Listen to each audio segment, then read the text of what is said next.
இது தொடர்பான கூடுதல் தகவல்களை தருகிறார் எமது செய்தியாளர் பாண்டியராஜன். பாண்டியராஜன், முழு விவரங்கள் என்ன?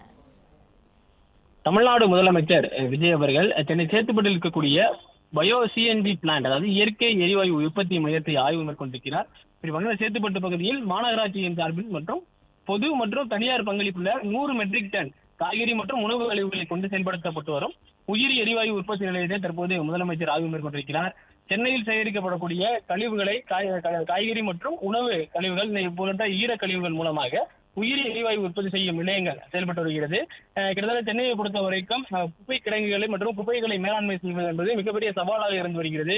குப்பைகளை கையாளக்கூடிய அந்த சூழல்கள் மற்றும் குப்பைகளை எவ்வாறு மதிப்புக்கூடக்கூடிய பொருட்களாக மாற்றுவது, பயனுள்ளதாக மாற்றுவது என்பது குறித்தெல்லாம் பல்வேறு ஆராய்ச்சிகள் சென்று கொண்டிருக்கக்கூடிய நிலையில இது போன்ற உயிரி எரிவாயு மையங்கள் மூலமாக பயன்பாட்டுக்கு தேவையான எரிபொருளுக்கு தேவையான எரிவாயுவை பயன்படுத்திக் கொள்ள முடியும். மேலும் அதன் மூலம் கிடைக்கக்கூடிய உயிரி உரங்களை வேளாண்மைக்கு பயன்படுத்த முடியும் என்கின்ற ஒரு சூழல் இருக்கிறது.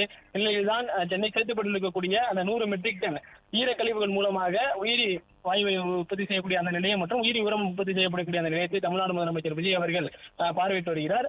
குறிப்பாக தொலைநோக்கு திட்டங்களுக்கு தமிழக வெற்றிக் கழகம் அரசு எப்பொழுதுமே ஒரு தெளியக்கூடிய வகையில் அவருடைய செயல்பாடுகள் இருக்கும் என்கின்ற வகையில் சொல்லப்பட்டிருந்தது. சென்னையை பொறுத்த வரைக்கும் குப்பைகளை மேலாண்மை செய்வதற்கு தனியார் நிறுவனங்கள் பல கோடிக்கணக்கில் முதலீடு செய்து சென்னையில் இருக்கக்கூடிய குப்பைகள் அகற்றக்கூடிய பணிகளில் ஈடுபட்டு வருகிறார்கள். ஆனால் போதுமான அளவுக்கு இது போன்று ஈரக்கழிவுகளை, அதாவது உணவு மற்றும் காய்கறி போன்ற ஈர கழிவுப் பொருட்களை, மக்கக்கூடிய தன்மை இருக்கக்கூடிய அந்த கழிவுப் பொருட்களை உயிரி உரமாகவும் உயிரி எரிவாயுவும் மாற்றக்கூடிய பிளான்ட்டுகள் என்பது 3 மட்டுமே சென்னையை பொறுத்த வரைக்கும் இருக்கிறது. கூடுதலாக பிளான்ட்டுகள் அமைப்பதற்கான நடவடிக்கைகள் எடுக்கப்பட இருப்பதாகவும் சென்னை மாநகராட்சி சார்பில் ஏற்கனவே தெரிவிக்கப்பட்டிருக்கிறது. சென்னை மாநகராட்சி சம்மேளனை பொறுத்த வரைக்கும் இந்த பிளான்ட்டில் இதற்கு முன்பாகவே கடந்த 2 நாட்களுக்கு முன்பாக ஒரு ஆய்வையும் அவர் மேற்கொண்டிருந்தார்.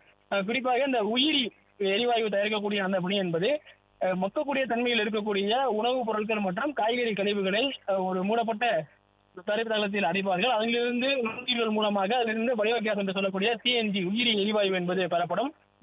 உயிரி எரிவாயு மூலம் சேமித்து வைத்து அவற்றை வணிக ரீதியிலாகவும் அவர்கள் விற்க முடியும், அல்லது மாநகராட்சிக்கு தேவையான எரிபொருளாகவும் அவர்கள் பயன்படுத்திக் கொள்வதற்கான வாய்ப்புகள் இருக்கிறது.